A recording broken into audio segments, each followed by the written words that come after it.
Históricamente se dice que de Cocula fue el primer mariachi, mas existe la polémica que si es de Tecalitlán. Pero para eso veamos un poco de historia. Acuérdate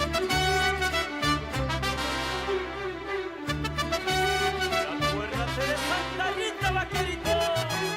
Puros sonidos de América, sí, señor. El origen del mariachi viene de los indígenas cocas, que amenizaban con el teponazli y caracol. Ya en la conquista, los españoles se dieron cuenta que tenían mucha habilidad los cocas para aprender música, y una de las primeras intenciones de los franciscanos era que aprendieran la chirimilla, una flauta de madera de sonido muy agudo, y poco a poco empieza a desarrollarse el mariachi, todavía sin llamarse así. La palabra mariachi surge en el año de 1695, es de origen coco. Es una palabra mestiza formada por el castellano María y la palabra chi, que significa son en lenguaje coco, en honor a la Virgen de la Inmaculada Concepción. Otros dicen que es de origen francés, por los mariages, que significa matrimonio, que es donde tocaban estos grupos, y es muy difundida esta versión por los coculenses en el siglo XVII, perdiéndose su verdadera identidad de origen. Los primeros mariachis eran entre 4 a 5 integrantes. Su vestimenta era un pequeño sombrero redondo, manta, zarape y guaraches, y quien los invitara únicamente tenía que alimentarlos. Esa era su paga. Tocaban pequeños minuetos y pequeños sones. Todo esto en el año de 1880, donde ya era costumbre de estar en las fiestas patronales del pueblo, cumpleaños y bodas. Estos se conformaban con instrumentos de origen europeo, como lo era la guitarra, el violín y el arpa. El arpa llevaba los acordes agudos y el grave, pero el arpa se simplificó después con el guitarrón, dando esos sonidos graves, y la vihuela los agudos. Estos dos instrumentos elaborados en Cocula, desechando el arpa en el año de 1900. En 1905 llega el mariachi de Justo Villa, que en 1908 él graba el primer disco de mariachi en el mundo, aún sin la trompeta. Don Silvestre Vargas andaba en los pueblitos y la gente decía: mira, ahí anda Vargas con su mariachito curry. Y en el año de 1924 regresa Silvestre Vargas el arpa al mariachi. En el año de 1930 él integra también la primera trompeta al mariachi, dándole más brillo a la música.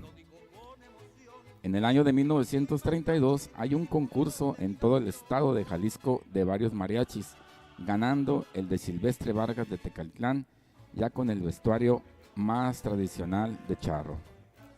Cabe destacar que se llamaba en ese entonces Mariachi Silvestre Vargas.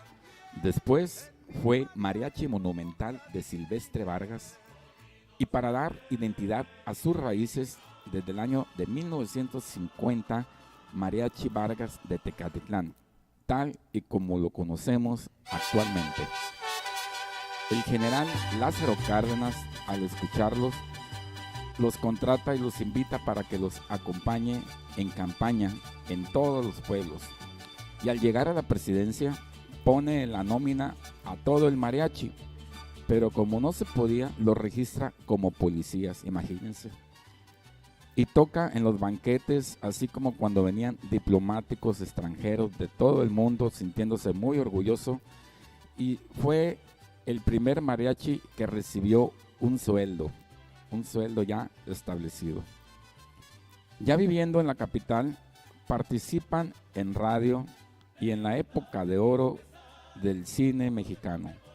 Su primer película fue Así es mi tierra, en el año de 1937, una película de Cantinflas. Y hasta la fecha ha participado en más de 200 películas. Se propaga así la música de mariachi en todo el mundo, pues quién no recuerda estar acompañado de un mariachi en una película a Pedro Infante, Jorge Negrete, Javier Solís, Lola Beltrán, solo por mencionar algunos. Es considerado a Rubén Fuentes como el padre de la música del mariachi moderno, que en el año de 1944 se une al Mariachi Vargas como violinista y arreglista, compositor, muy famoso. Por ejemplo, la canción del Son de la Negra, La Culebra, Las Alazanas, Como si nada, La Viquina, entre muchas más. En lo personal es una lástima ver cómo la música mexicana, la música de mariachi, va perdiendo territorio en las estaciones de radio. Tenemos muy poca gente que la difunde, muy poca gente que le importa nuestra música mexicana. Esto estuvo pasando hace 27 años en Cocula. Fueron desapareciendo los mariachis. Imagínate, la tierra del mariachi, que es Cocula, desapareciendo los mariachis. Preocupados, un grupo de personas en ese pueblito, en el año de 1993, abren una escuela de música exclusivamente para enseñar la música de mariachi. Enseñan vocalización, ejecución del instrumento, solfeo e historia. Son niños, a las nuevas generaciones les están enseñando esta bonita música y los resultados ya están a la vista y oídos de todos, y se está rescatando nuestra música otra vez en Cocula. Actualmente podemos ver mariachis en Japón, Croacia y hasta en China. Entonces, ¿cuál es el origen del mariachi? Se dice que la música de mariachi actualmente ya no es ni de Cocula, ni de Jalisco, ni de México, sino es de todo el mundo.